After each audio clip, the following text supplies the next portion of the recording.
Alright. Sperm count in Western men has dropped over 50% since 1973. Alright, let's get into this article. This is an article by the New York Times. It was published on August 16th, 2017.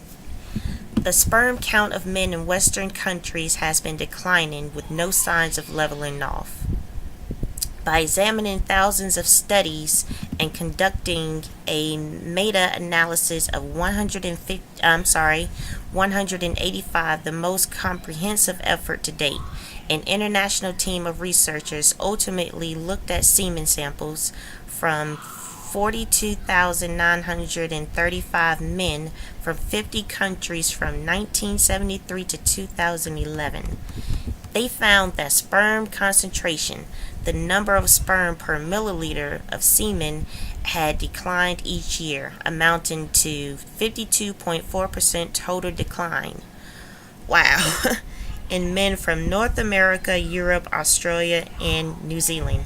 Okay, so let's take a look at this. Okay, let's look. Where is this problem mainly happening? You have North America, Europe, Australia, and New Zealand.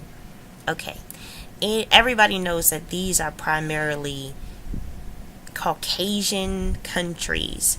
So technically what they are saying without actually coming out and saying it, this is a problem that's affecting white people, not only in America, but this is happening on a global basis.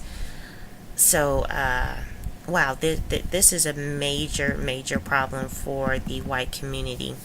It kind of makes you wonder, is this what all the hoopla is all about?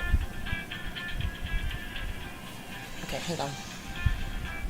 Alright, okay, sorry about that, got a phone call. But yeah, this is probably what the hoopla is about. Okay, I'm gonna hurry up and do this video because that is my husband calling me. Yep, he is on break and I really need to call him back because he will blow up my phone if I don't. Okay, so it says total sperm count among the same group also tumbled each year for a total decline of 59.3% over the nearly 40-year period. The decrease in sperm count was first reported a quarter century ago, but the new analysis shows that this decline is strong and continuing. One of the study's authors and professors of the whatever that name of that damn school is, School of Medicine in Mount New York, said, who is, what's her name, Sheena Swan? And while this paper offers the most data yet on the subject of lengthy debate, it is far from settled, as the cause and impact of infertility and whether it has any real-life consequence remain unknown. What do they mean it remains unknown? Of course this has an impact. I mean, you have people going to work, slaving themselves every day in order to pass something down, but if you're not making any babies, what the hell are you passing down? You're not passing down anything. So yes, this has a major impact. That's one thing I love about the media. They find all kind of ways to coddle the dominant society about their issues that they got going on, and instead of them helping them to come to reality about their issues, they just say, hey, look at those black people over there, what are they doing? Hey, what are those black people doing? With all their black on black crime, with all of their welfare, you have the welfare queen in the hood. When we all, well, anybody that keeps up and reads articles on a daily basis, you know that most of the welfare fraud has been rich people. Some of them Jewish. Well, I take that back. A lot of them have been Jewish, but it's primarily white people. It's not black people. Let's get into these possible causes. Let's see. Possible causes that the downtrend in sperm count is seen in Western countries suggest that chemicals in commerce. While this study did not focus on the causes of these declines, its authors pointed to existing research that showed that exposure to cigarette smoke, alcohol, and chemicals while in utero, while in the womb, we'll say that, as well as stress, obesity, and age were factors in the drop.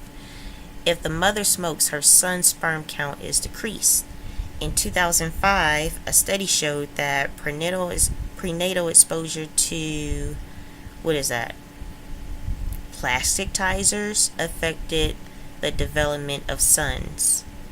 Okay, this is some kind of chemical. I have no idea what that word is, and I'm not about to sit here and butcher this while I'm recording. So I'm just going to skip like I would normally do and go to the next one. Let's see. What the heck is this? Hang on. Okay, I got disconnected. Okay, there we go. There's some more deflation you have right there. Yeah, let's show the black people, right? Okay, so it says nowadays average young men have about 40 to 50 per milliliter. Okay, they're referring to sperm. Let's see. We must find out which ones are to blame for the problems with male reproduction, including male infertility and testicular cancer. The website for Centers for Disease Control and Prevention says the effects from low-level exposure to those plastic thingies or whatever chemicals are unknown, but it acknowledges that some types of those plastic chemicals have affected the reproductive system of laboratory animals and that more research is needed. The agency declined to offer further comment. Well, they're not commenting because they know that if it's affecting animals, it's definitely going to have a major effect on humans. But in a nutshell, sperm count is decreasing, it's going down, and we all live in the same climate, we're all eating the same foods, but we are not having the same effects. That's what they actually need to look into.